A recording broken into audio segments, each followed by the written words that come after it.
Well then, here we are, and it's been a couple of years, I think, possibly, or quite a long time, since I have ventured forth to make a video. And the year is 2016. Here we are on the last day of August, I think, or pretty close to it. Tomorrow will be the last day in a few minutes. And I've been through quite a few changes,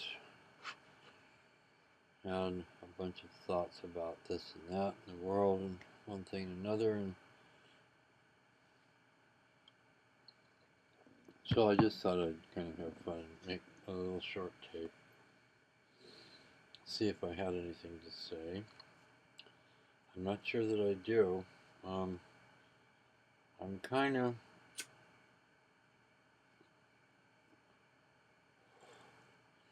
going through a lot of inner growth. I mean, in other words, being able to have things within me work better, and I can see more, I can understand more because my finer feelings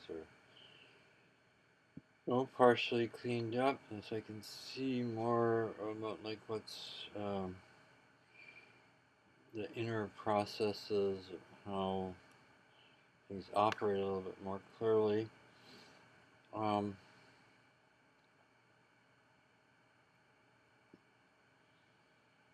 don't know who I might be talking to. I don't know who might see this tape, if anyone,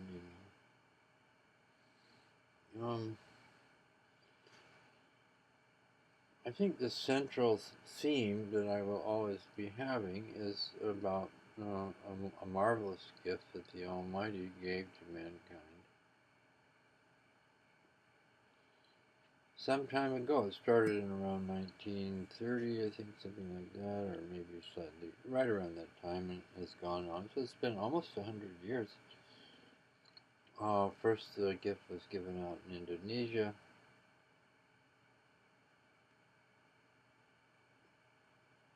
And then it traveled to the West. It's been given out here, and I'm someone who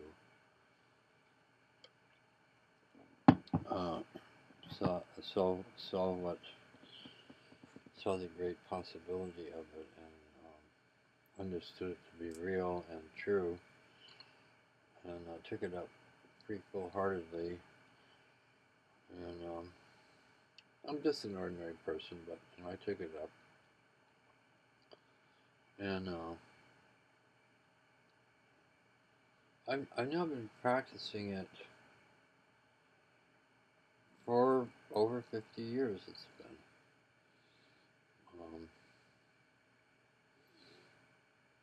And I'm here to tell you that everything that Subi, the guy who brought it from Indonesia, known as Bapak by a lot of people, it's all turned out to be true. It's all true. What he said, a lot of it's in terms of just everyday common sense. Really resonated very well at the time when he first said it in the 60s, the 70s, and 80s when he traveled around the world. Many times, I don't know how many times. Those figures, those numbers are getting lost in my memory, but many, many times. I think he traveled something like 3 million miles altogether, giving explanations about this gift from God, its connection with the power of God to all the people who took it up. Kind of looking after them and seeing, hope and helping them by giving them explanations, but not teaching them, because as he said, that connection that you have with the Almighty would be your teacher, he said, and that's the way it's worked out.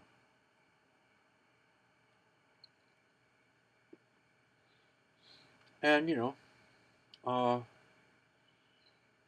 there was a big burst of enthusiasm for this gift when it first came to the West, something new, something different. And then it got organized and mischief occurred here and there and everything else with man, not with the gift. Gift itself is absolutely fabulous. I mean, it's like a new car. If you could have the car you're driving, I could show you the new car, and the new car has a whole bunch of new things in it that it does. And it hardly uses any gas at all. I mean, it's just wonderful. Um, and this and that. You all know this. It's the year that it is. You know what the car's like. Everybody buys one if they can. Or most people, they try to get one of those newfangled cars because the things are so fun. They're fun. They're quick and full of all kinds of little gadgets that make life fun. Great radios and marvelous power systems and hybrid systems and so forth and so on. And the gift is, like that in your being. It's like having the latest thing. So, very few people, actually, it hasn't been thriving. It has not been growing in terms of, the known world. I think originally at some point Subi said that 1 million people had been opened, gift transferred via others who had the gift before. And right away you might think, well, that's kind of a hokey thing to do. Why doesn't God just give it? I mean, if it's real, why does it just come to the person and go, oh, I got the gift, and go somewhere? Well, said it passed along by someone. Originally, it was Subi himself who received this gift. And then he went through quite a few things, and then he was given permission. He had an ascension, and he went up to the heavens, or up is probably not the right word, but he went through some dimensions and went up to heaven. And then he was given permission at that point to pass the gift out, and when he came back, he started passing it out to his friends and people who were interested. I know over there in Indonesia, they had a kind of a lively spiritual interest. They had the young men would like to go and see gurus, and Subi had some kind of neat things about him. So there were quite a few people that would come over to his house, and they liked him. They looked up to him somehow. And I think partly, as I've heard, because there were gurus that he went to as a child with his friends, and the gurus would all just fall over themselves, said, "Oh, great master, forgive me. I hope I haven't done anything wrong. You're the person we've been looking for."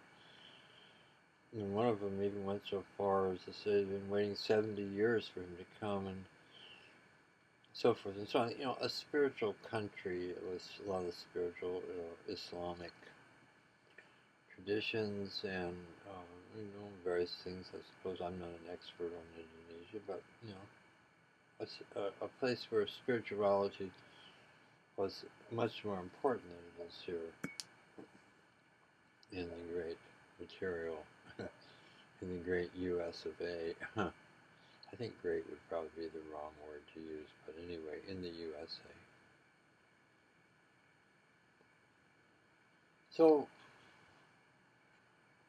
he started passing out, and eventually somebody came around from the West, a traveler, and told his friends as he was going back through Sri Lanka and Calcutta, places like that, and then ended up in, had a friend in England, and who was running a Gurdjieff group, which is a kind of a Ouspensky Gurdjieff. They kind of had some, you know, intricate ideas about spirituality, and were practicing them. We're trying to have all these ideas they had of how to make certain movements and have things. I don't know. Anyway, um, so the guy's name there was John Bennett. John was a very intelligent man with a lot of charisma. And anyway, so he invited Subi, known as Pak Subu Sumo Haribajoyo. He invited him. He was pretty young at the time. Well, he wasn't that young. He was born right around the turn of the century, so he was already 57 years old when that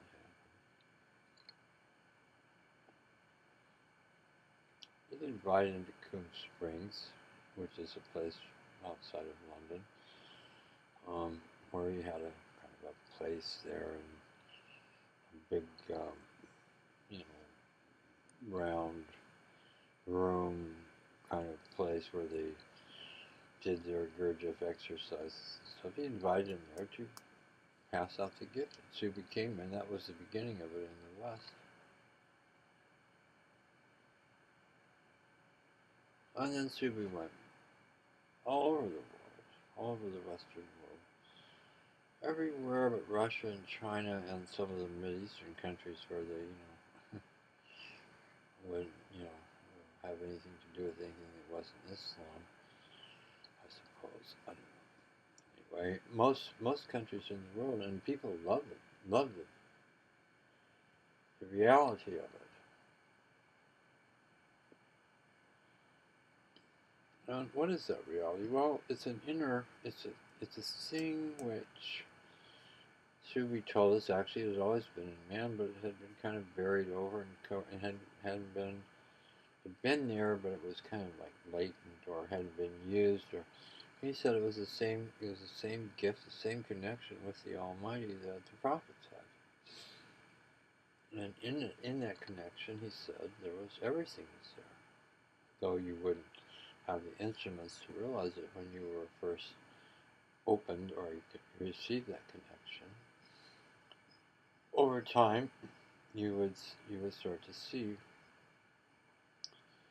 the truth of what he was saying. He always tells, don't, I'm not here to teach you. I'm here to give you some explanations about this gift. And coming back to what I was saying earlier, why wouldn't God just zap people with it? Well, it seems that God has zapped quite a few people with was connected up with them, and in some way that they were actually aware of. They had spiritual experiences, but then they don't really know what to do with it. And some of them start preaching, and other people. But just because you've been touched by the power of God doesn't transform you. It's not like you're touched and all of a sudden you're a new, different being. I mean, maybe that's possible. I don't know. I mean, Christ was already well formed and taken care of, and was an advanced being before he ever came here, and so I understand the other messengers of God were also. I don't, I'm not a historian, but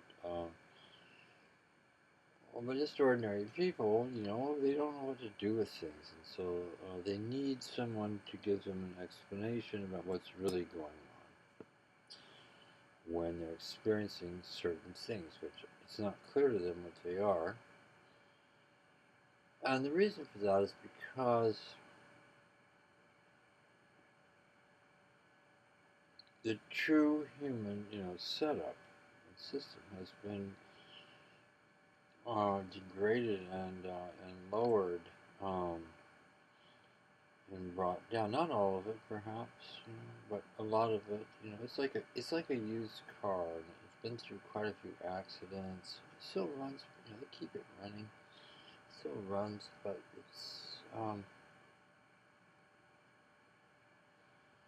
it just can't do certain things anymore. Maybe that's a bad example. So that's why it wasn't just so. That's why it was passed on. It was passed on. It was with that gift came also Subi, who was very special from the time he was born. He wasn't like Superman or anything, but he had special. He had visions and he had qualities about him that were unusual.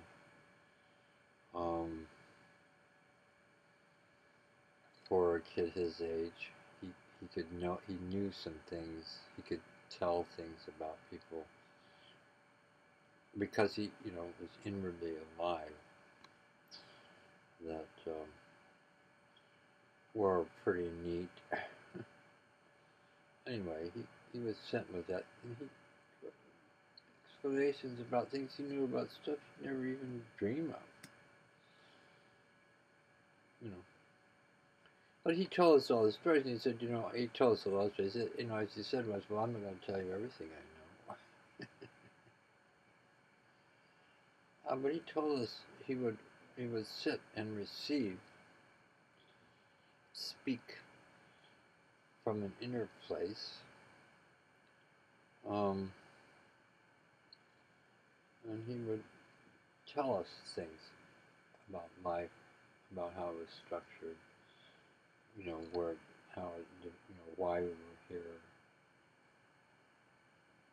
how it all started out, something in the context. So you could understand something about what you were going through. Now, what would you go through? Well, the basic thing of the gift that God gave man at this time,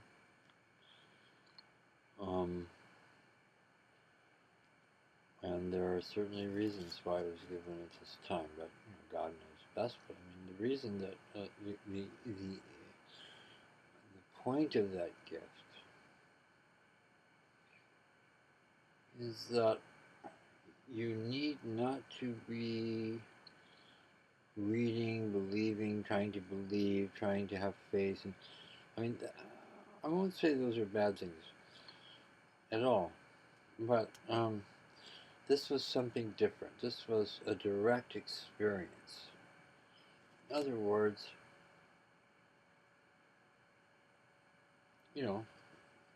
for example, suppose you happened to be around when Christ was there and you saw him do these things and you got to be around him, you felt the incredible state he was in, and you saw some, why then you wouldn't have to believe anything, would you? You'd have to accept what you saw, and if you see it, believe it, as my grandfather said. The experience that you had. But you would know.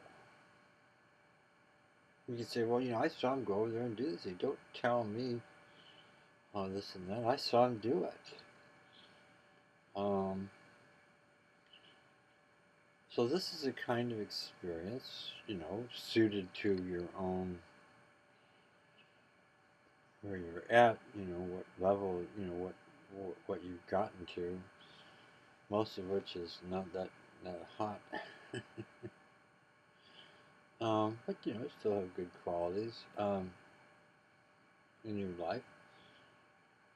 The Almighty, is you get a real connection with the power of God. So you say, well, how do you know it's the power of God? How do you know it's not the devil? Well, I think most of us kind of know things. Maybe it takes us a while, but if you're around an innocent young child that's playing and full of joy, and the kind of things in love, and just very affectionate, and there's those big eyes that look at you.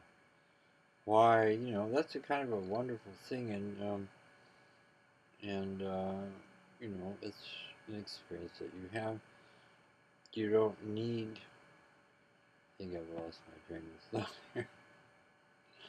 But you don't need. You don't need to.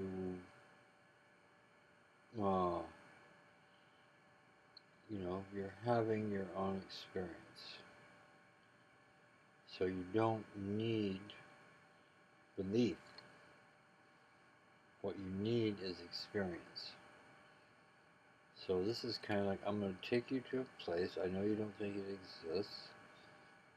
Tom has a horse ranch over. He's got some of the most beautiful horses there, Arabian horses. You've never seen it before, let's say. I'm going to take you over there. We're going to ride some. It's going to be terrific. So, I'm going to say, well, I don't know what he's talking about, but, you go with him, you have enough faith to go with him, and you go over to that horse ranch. There it is, those wonderful horses. And you get to ride one. Oh, my God. They're so magnificent. They're really quite something. When you can, there's a disc I saw recently, the Arabian horse traces the history. Marvelous creature. Different in some respects than other, and there's different breeds of horses. And the Arabian is really something.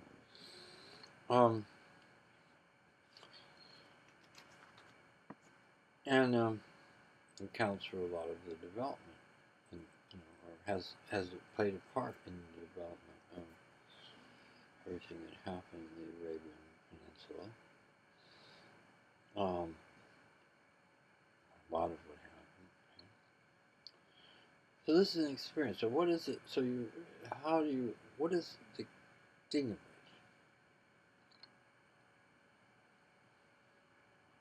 Well, you stand in front of a person of the same sex.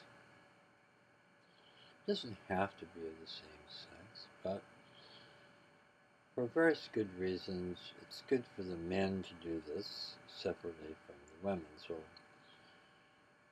don't think about that. It's not a big deal, but it is. It's something fairly real.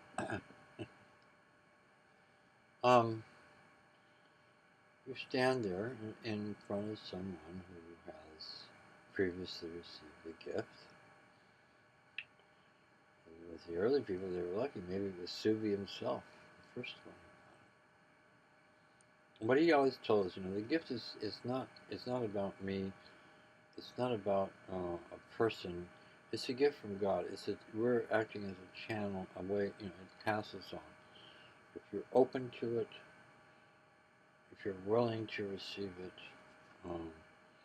if you have a sincere wish to go back to God or to reopen to the possibility, maybe you don't know if there is a God or not, but you're open to that possibility that there is a God, you would like to go, you would like to be a part of that. You'd be surprised how many people there are that want to do that, and you'd be surprised how many people there are that don't. Well, I don't know. You can read in Revelations where a whole bunch of people, they wouldn't, no matter what. I mean, so there's people on the earth that are locked in, I guess, to, they're not going to, and they never will, I suppose. I don't know, it's over my head. I don't know who these people are. But anyway, so you stand in front of one man, let's say if you're a guy, if you're a woman, another woman, or maybe 2 or 3 women, but one of them reads. She doesn't have to read, you can just say it. It comes from an inner place. And they say to you,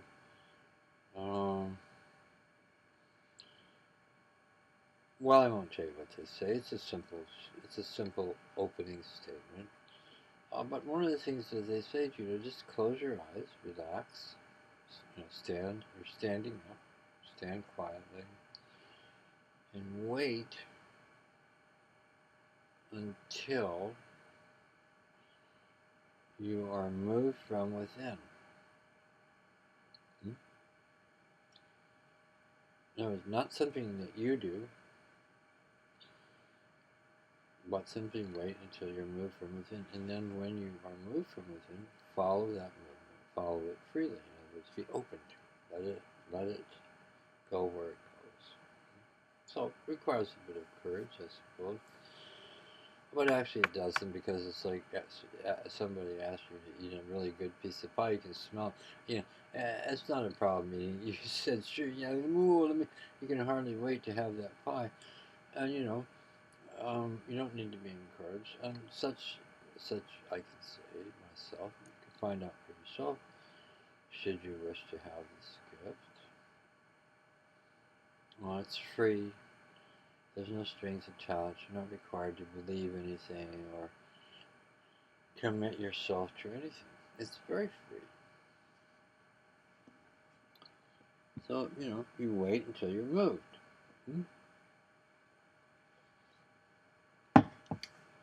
So what kind of a movement might you have? Well, I don't think I'll show you, because that's an experience for you. It's not an experience about me telling you and showing you. It's an experience for you yourself to have. Well, I can say that the movements you have are ordinary kinds of things, mostly. Pretty ordinary stuff. You will find yourself experiencing different things. And there's a really great story about somebody gave, somebody in Aikens, a kid, he got open. He described what happened in the early days. That's in a book called In Those Days. And he describes his experiences. He's a marvelous writer, and he really conveys something of the essence of it in a way that's better than what I can convey, I'm pretty sure. So if you want to find out what it's like a little bit, but the whole thing about it is, that's what find out. But just go ahead, or you can look into it. But the main thing is, get on the horse, and the horse isn't gonna, basically, of course, they're not there to hurt you. I mean, you might find the odd one, but I mean, basically, horseback riding is a pretty healthy, innocuous activity. And so it is with the power of God. Subi himself said that God would never harm you. He doesn't harm his creatures, and he would never harm you. If you open yourself up to him, you don't need to be afraid. And having been in that process for over 50 years, I can tell you, I have absolute confidence in God. Absolute. I mean, only God is absolute, okay? So, but, I have no concern of any kind about God harming you, because he never has. I've held back from things, and I've learned to, without wanting to, just out of natural instincts, I've held back. But it doesn't matter if you hold back, because gradually you get more. It's a gradual process. So you get moved. Well, so what? You say, so you got moved, so what? Well, the movements have a purpose. And the purpose is basically to kind of empty out, to get rid of, to bring you back, to restore you. It's like a mechanic working on an old car. Going to bring it back to number one condition. Oh, it's going to be something. Bringing a human being back to the true human status is a long process, which can only be done and I think if you have common sense, you can soon realize it can only be done by the guy that made the car, or somebody else who, they're the only ones. I mean, a human being, the only one who can really restore it is the one who created it, the living God. And sure enough, starts up. Oh, maybe not where you want to be restored. Maybe you think, well, I want to have big visions. I want to see God. I want to do this. I want to do that. Whatever you might think. And instead, you find that your feet are wiggling around or something. Well, your feet need to be purified. Your body needs to be cleaned up. Your voice needs to be cleaned up. Your eyes need to be cleaned so that they can see better. See in a certain way. Everything in the body is had a long history. You inherited this body from your ancestors. They go back 50,000 years or so, something like that. Seems to be quite true in my experience. I can see some of my ancestors experienced being delivered from certain kinds of feelings and thoughts, which in the end don't really belong in the human repertoire. So Bennett wrote a book called The Path of Subaru. He explains it in there, but it's all about having this great experience. Now, when you have the experience, you can be in a room with a group of men. They're having their own experience. Somebody might be crying. Somebody might be singing. Somebody might be walking. Somebody might be just standing there. And you don't know it's and you don't really. The idea of it is it kind of directs itself in that way. You're not paying attention to other people. You're just being, you're attentive. You're aware of your own condition. You're not disrespectful what's going on. You don't, ignore it. You let it happen. So it's an experience. Of course, it's hard to do that for very long. So he told us to do it for half an hour twice a week, and so we all got together and did it together. It kind of reinforced everything. And there was some use, some good in doing it together.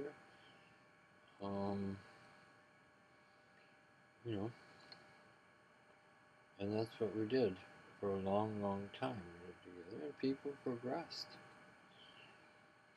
How would you progress? Well, let's say you used to always get angry, but now you don't get angry anymore. It's very hard to get you angry. Or you used to not really care much about other people, but now you find yourself kind of having feelings of caring about other people, or even further down the road, if you do the fast and everything, having a feeling of love for mankind. Imagine that. And lots of things. Culminating in gradually over many years. And culminating in various spiritual experiences you might occasionally have, plus just a general thing in your life, which you just carry on in normal ways. Religion,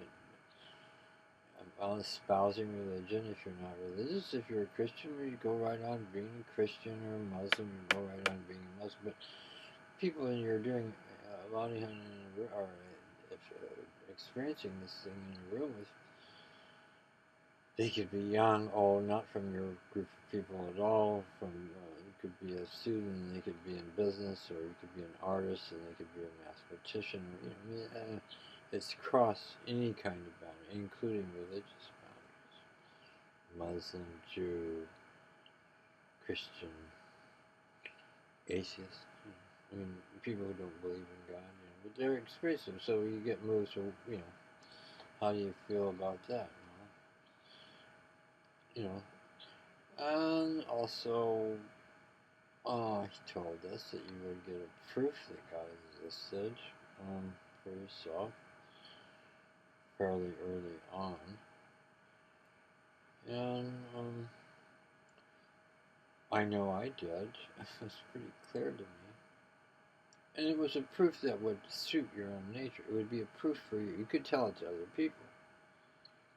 And they might, I mean, well, they didn't have the experience, so what would they know? But each person individually gets their own truth, and it goes upon and goes upon. It's kind of a preparation for death also, because, your being in the state and condition that it's in, life doesn't, it only goes on for, a few decades and then you're gone. Well, your soul, continues on. You continue on. Or one of the yous that's the real you, in there, it continues on. It's part of you. It's part of everything that you experience every day. Pretty much, I think. I'm no expert. I'm just an ordinary person, but it's all like that. And then, so when you die, you want to be kind of on the right path. So when you get over to the other side, there's things going on there too. You don't want to get lost over there and mixed up over there. Maybe get stuck on the earth. Or God only knows what. So it's all good. And I'm really a lot of fun. It's not all fun. I mean, in many ways, it's a good time. You can expect that the people around Christ were pretty happy and were having a pretty good time when he was around. And you can read things about that about the Muslims too. The people that were around the Prophet Muhammad, they were having a pretty good time. So,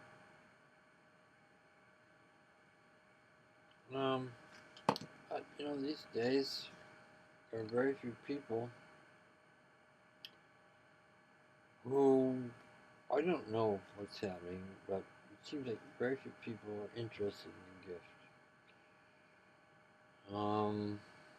We want to see something in writing and something official or something costs a certain amount of money. The person has a degree in psychology or society. They look to worldly values and whatever, you don't have to call it worldly, but they have certain values. And if it's nothing they can actually see,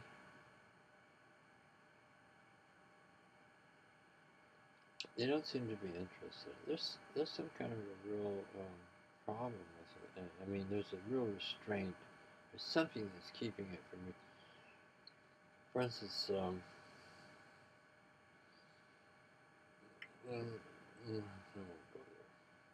but recently, let's just say in the last couple of years, I've had one person. I told them about the gift. Oh, great! They said, I want that. So I opened them, and I've been doing the exercise with them every week or so, and it's been marvelous. And we're having a great time. And you think it would be like that with a lot of people, but it isn't. They don't, you know. Something goes on there, and they don't. They're unable to accept a simple thing, and it's easy to discount the thing. I suppose. I mean, it's kind of stupid and silly to do it because, for instance, suppose you're having a movement, you're in the exercise, you're having a movement just for demonstration purposes, and you go,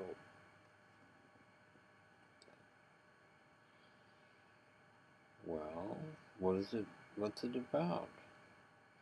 Well, first of all, when you're having a movement in the early days, you don't even know, you don't know what it's about. You just follow, you let it happen. Somebody from outside could think, well, that person is, feeling this or that, and they're having some sort of movement, they're doing something. What they don't realize is the person isn't doing it. They're being moved from within. And the movement, actually the content of the movement, but they've cleaned up a few things in me over the many years, so it's not hard for me to see something about what that movement is, about clarification of the mind in terms of this thing here that I'm looking at, it's a thing, even though it's just a demonstration. It has to do with what I'm doing right now. So it's a really, I mean, in my view, it's an intelligent thing that is appropriate. Um, and why would God be appropriate? God would be the most appropriate. Just it's if you compare the Almighty to by analogy to a professional. I mean, you ever met somebody who was a real pro? Let's say, I'm sure most of you have. Well, the guy who is the pro comes in, you can kind of tell what he's doing, and he's checking things out, just like pretty much you would. But the real pro come in, look right. What is he looking at? You don't see. He asks you some questions. Well, what don't seem to be related necessarily, or it's hard to relate. I say, okay, yeah, I think it's in here. This is where the problem most likely is. Oh, you see. So the real pro is going to be doing things that are kind of over your head. You're not the pro. But, if you have an ordinary sanity and amazing, you kind of can feel it. You can sort of grope it. You can kind of get to this guy knows what he's doing. You withhold judgment to see if he actually does. But from experience, you find you get calibrated in your understanding, your wisdom. So a certain kind of person comes in, and almost right away, that's the guy. He knows what he's doing. I can tell. Others with less experience may not be so easily able to appraise the truth of it, but you can because you've had lots of experience. It's just time. He's the one. Sure enough, he fixes the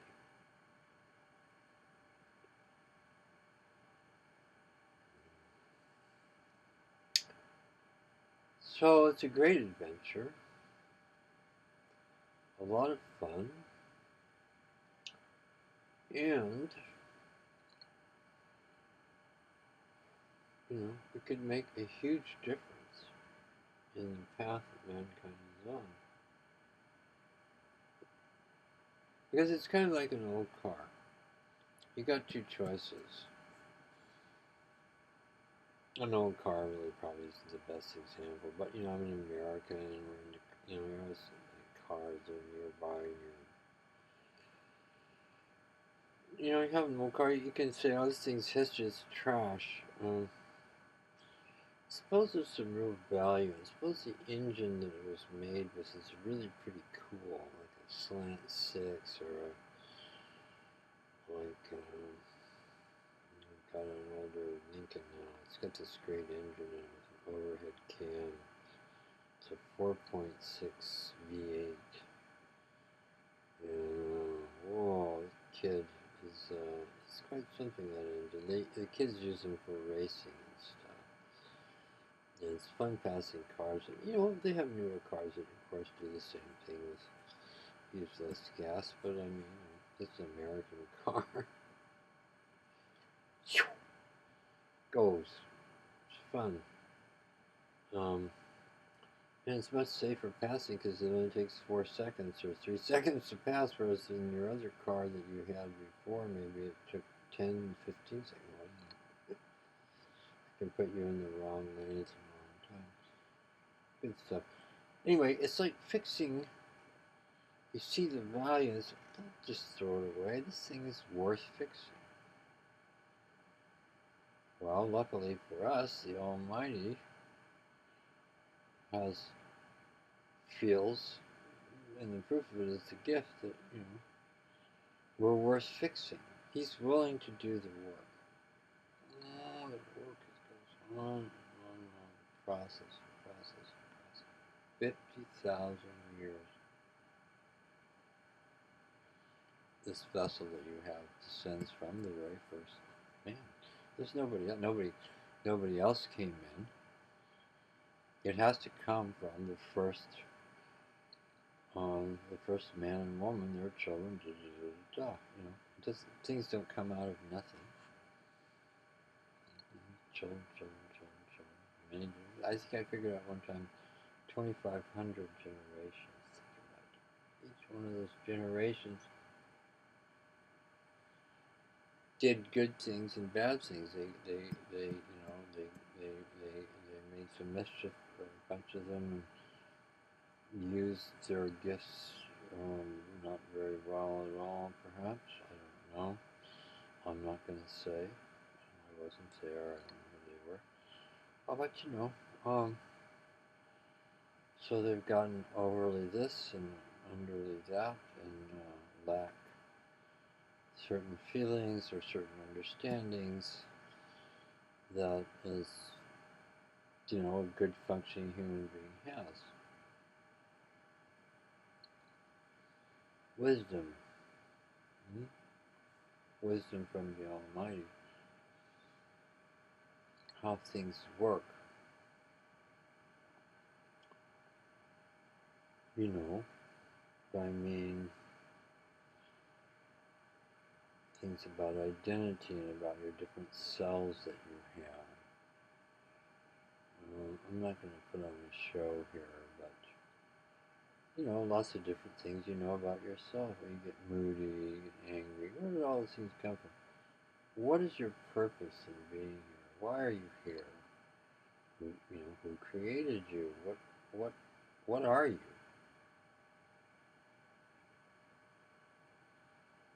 Well, of course, the short answer to that is you're you. You know who you are. Maybe you just can't describe it in the physical world because it doesn't really exist in the physical world. It's not part of the physical world. It's in another. It's connected to the physical world and the body. But you can't draw who you are. Do you have a form? Do you occupy a space? Do you exist in time? You can ask yourself this question. I wouldn't think about it very much though, because your mind, which is one of the first things he explained to us, is that you have certain tools here. One of those tools is your heart mind. Those tools are supposed to be at the foot of your soul. They're supposed to be directed and guided by your soul, but they get out of place and they take over. Now I'm adding my own understanding as I go along, but he said that about the foot of the soul. So the mind, in Western man particularly, white, Europeans, North Americans, Australians. I don't know, would you include Australia in the Western world? But anyway, the whole group of people, they were pretty much into their minds. I mean, I think a lot of them seems. I know I was going along that path before I received the contact and started to understand things. The mind persuades the person, the being, or persuades you that it's the superior. Kind of hard to believe that you would accept that because, if you use your mind, you see how it makes mistakes all the time. It doesn't have the right information. It goes off in some crazy tangent. And there's always more information, so you're always having to revise things, or often having to revise something. But anyway, man, gets that mind up there. Mind being a thing that interfaces with your brain, collects data and sees things. Collates, adds it all up, makes connections.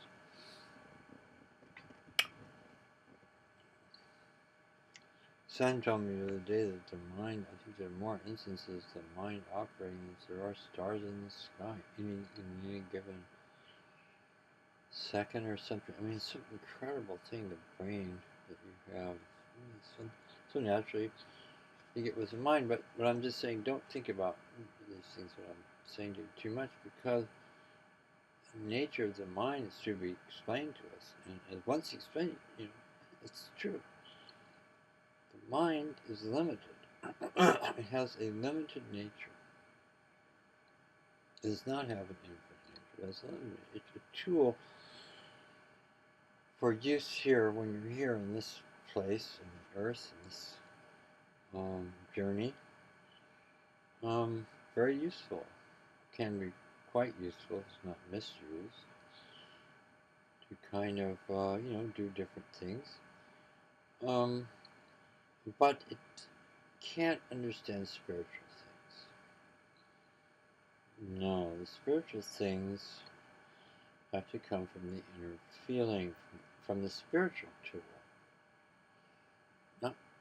Not the tool to use in this world. I mean, why would you use a tool that's for this world to understand something from another place, another dimension, another level of existence, or however words you want to use for it?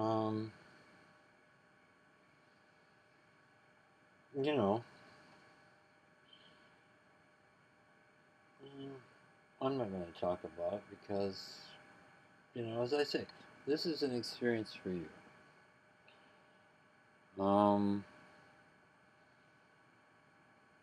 You can, look at me if you want to, or there's another.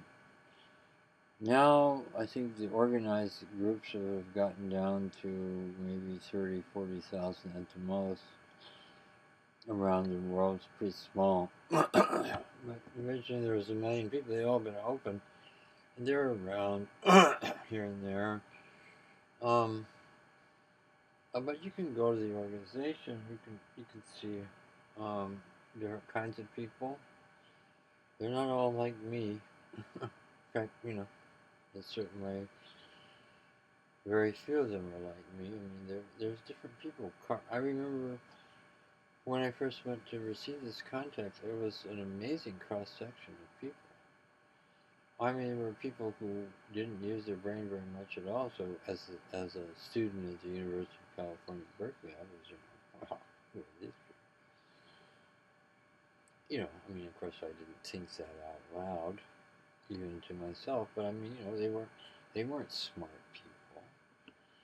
Maybe they had wonderful feelings, or maybe they were actually a better person, more well-behaved, more correct in their behavior, more of a boon to their community by far than I was.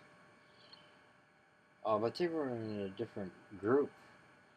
As you had your businessmen, some of them are refined, most of them aren't.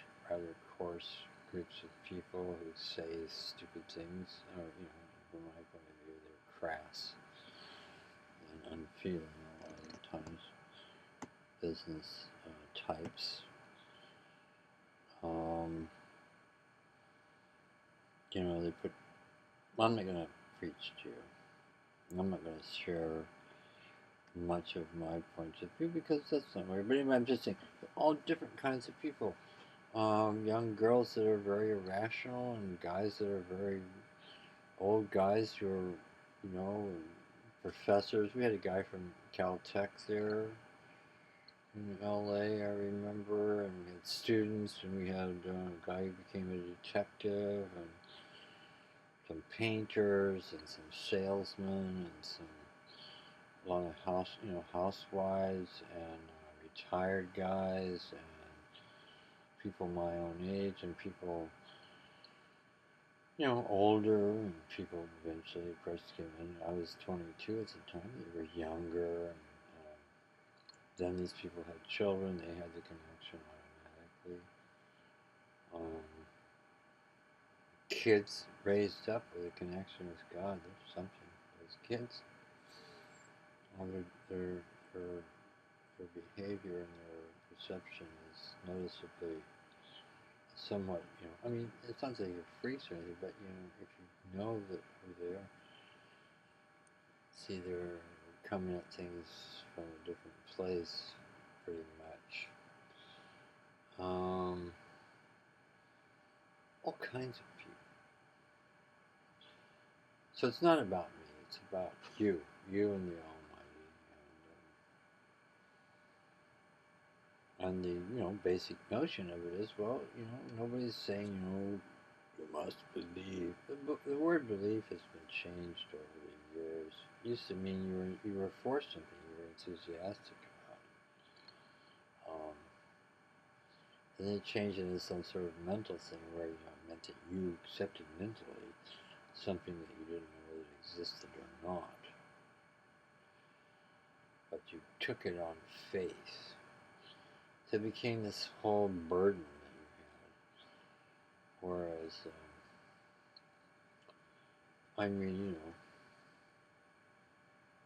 it's one thing to believe in God, it's another thing to know that God exists. It kind of changes things around for you pretty good.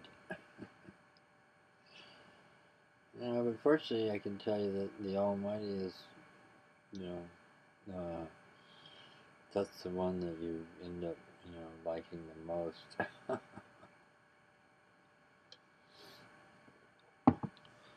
If you have a good dad or a good mom, you know what I'm talking about. You like other women, but there's something about your mother, that goes pretty deep. And the same thing if you have a good dad, My father died a few years ago. He was 93. I have a feeling about my dad that I really don't have it about anybody else. Not that I care about a lot of people.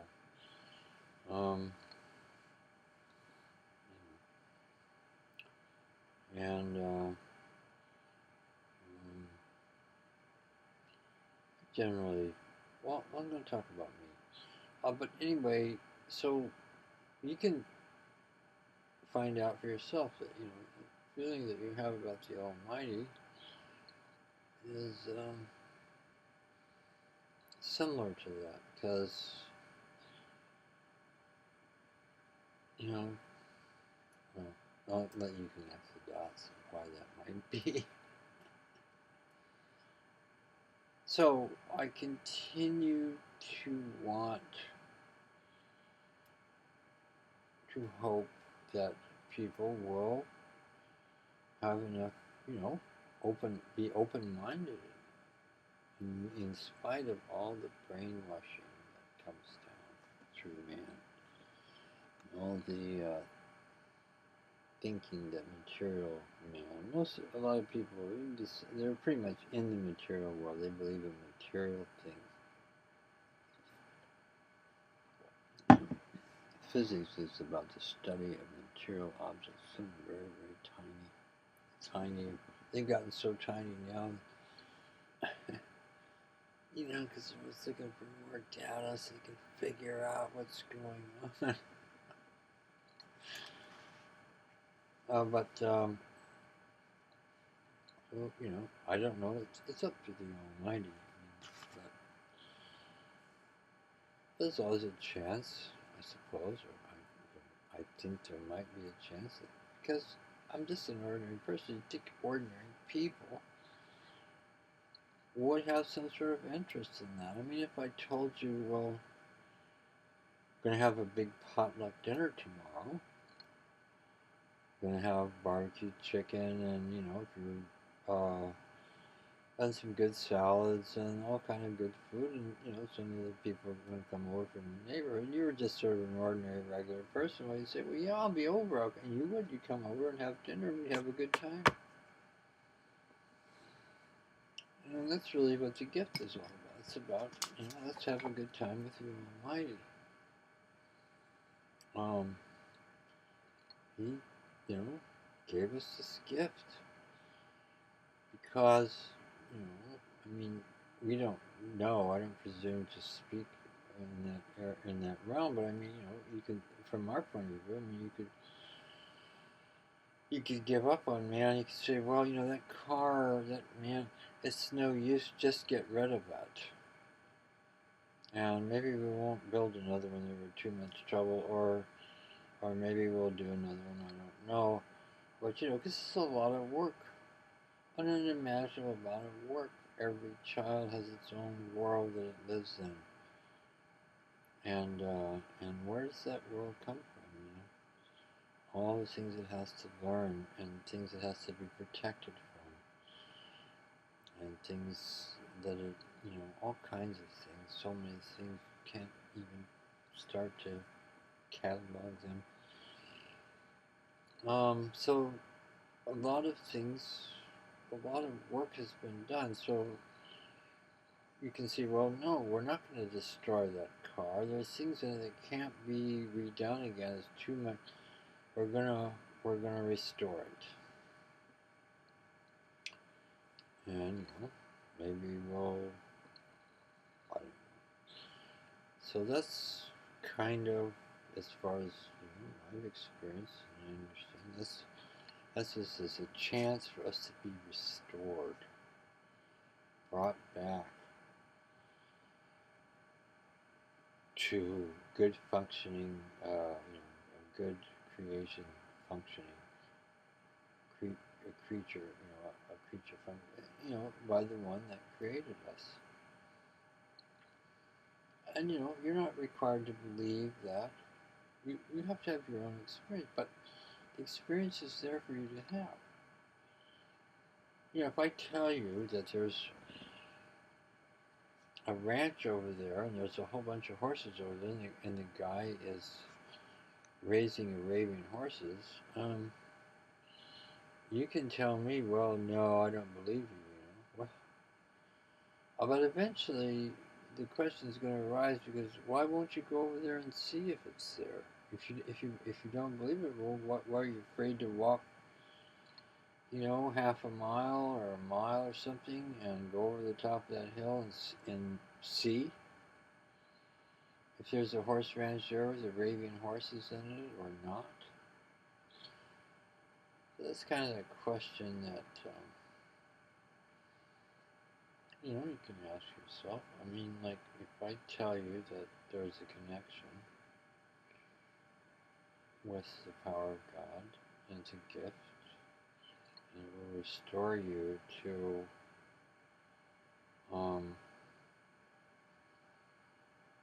you know, your original condition.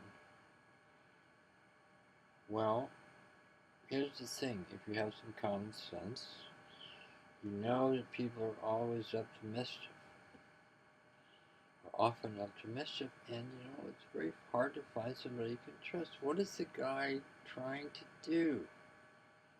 What is he up to? But if you have, you know, if I'm not asking you for too much, you know, as my father said, well, I'll try anything once. And, you know, the guy seems okay enough, and the vibes are pretty good. You feel pretty good about it. Why then, you know, you'll go ahead and say, well, all right. I don't, you know, I'm not going to say whether I believe you or not. You know, of course, if you're into saving face, you'll say, sure, I'll come along. You won't say that, but I mean, maybe that'll be in the back of your mind. Let's just see if there's anything here. And you can go over, you can be a little scientist. You see for yourself, you examine the evidence and put it all together for yourself. Well, this is a chance. So you can receive this gift, and you can take it one step at a time. See if it any of you know the things that were said, that I said, or whatever, are actually. Are you actually moved? I remember when I got up and I was, you know, not going to be fooled by anything. So we were in a little dance studio. That's all they could afford to rent. It's not a wealthy. Well, now they have, you know, they've gotten some money over the years. So they have some places that are pretty nice. But in general, you know, in the beginning, that was in the early 60s. Well, not the early, mid 60s. It was a little dance studio, and they read this thing to me and carried on themselves. I mean, they did their own. I mean, they weren't. They read that to me, but then they just did their own exercise. They followed freely what was being moved within them, and so they were the men in those days, particularly. There was a lot of stuff going on, so they were making quite a bit of racket, boom, boom, boom, boom, making sounds, doing one thing and another, and there was something authentic about it. So you didn't feel like you didn't seem to be making it up or anything. It was something that was really happening. But you weren't interested in what's happening to me. Well, the first, I think it was about the 6th or 7th time I went.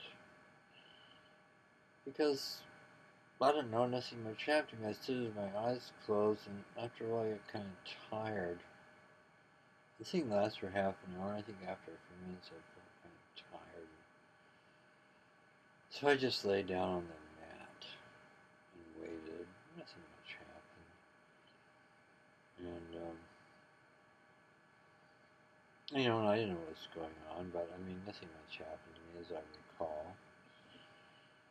Nothing particular, nothing. Oh, what was that? So that went on for 6 or 7 times. At the 7th time, so I was determined not to be fooled. On the 7th time, I was sitting on the floor, waiting. And,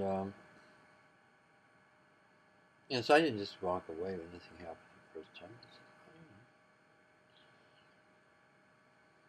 said, if you would give it a chance. So about the 7th time I was there, I was sitting on the floor. I was sitting cross-legged because I'd studied yoga, and I kind of liked being cross-legged. I thought it was pretty cool, cross my legs in a yoga way. Anyway, I found myself sitting in that position. I don't know how. Waiting. And I'm sitting there, and I feel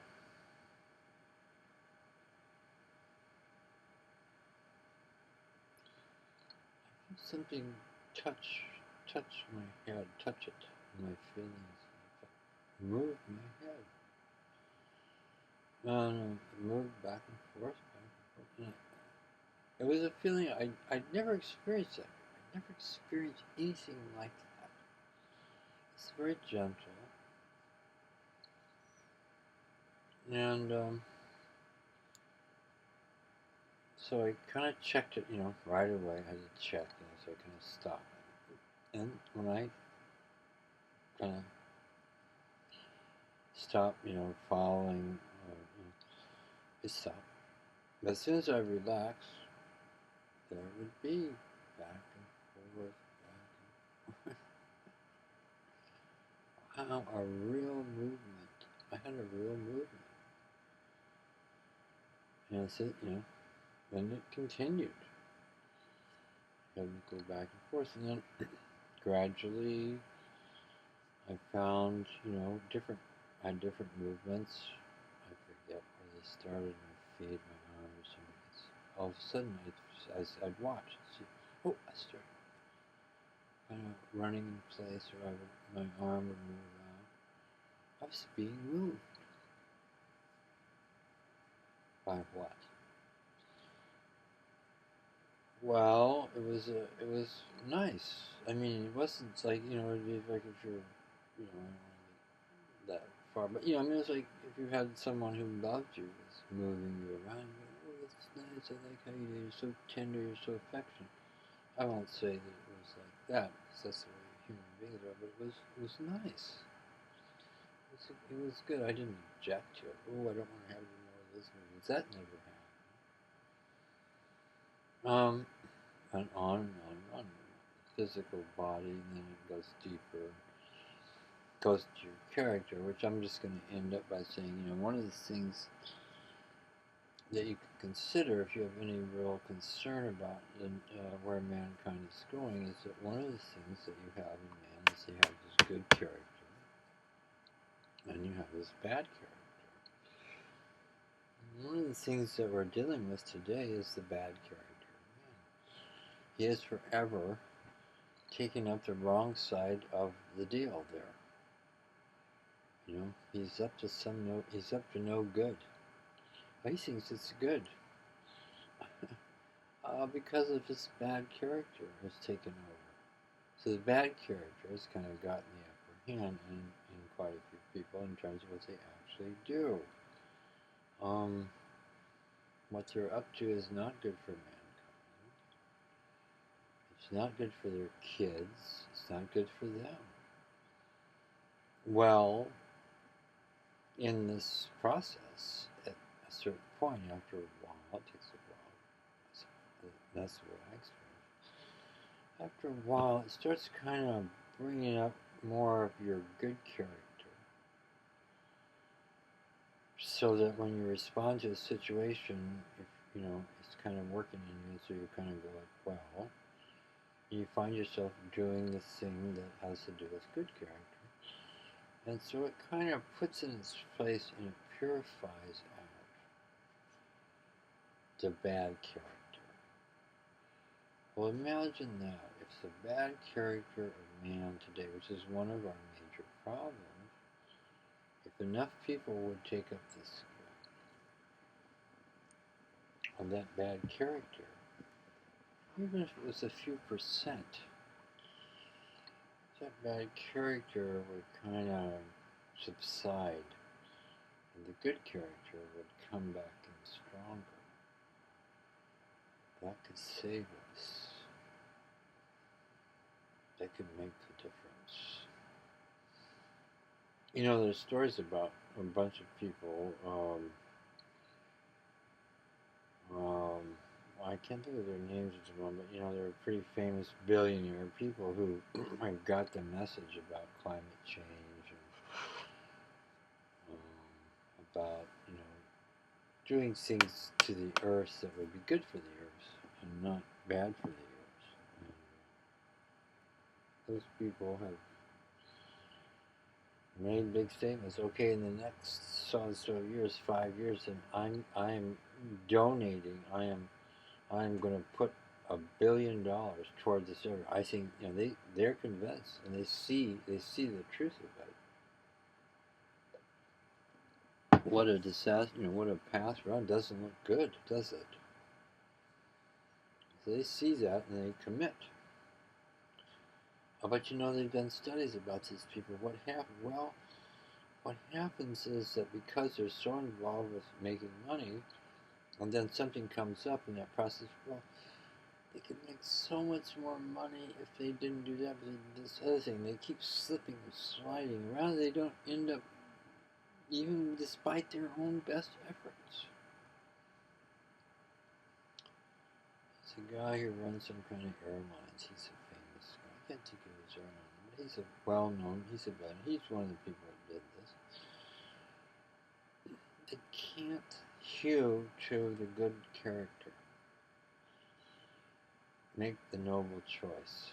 No, they end up giving in to the pressure of, you know, and possibly, you know, I'm sure themselves they feel it was good reason to make some money. So they keep putting it off, or going things halfway. So it's not good. They had a good character that was in place and in play. That would be something. Okay, well, I went on way longer than I thought it was going to. Anyhow, so that's what I had to say at this point in time. I hope you're good, and I hope that you're well and happy, and I didn't say anything that made you unhappy or make you feel bad if I did. I hope you'll forgive me. It wasn't my intention. I'm just kind of sharing with you something that I experienced, and I'm hoping that you'll experience it as well, because I want you to be happy. I want you to have a good life. And that would be great. So anyway, ciao for now.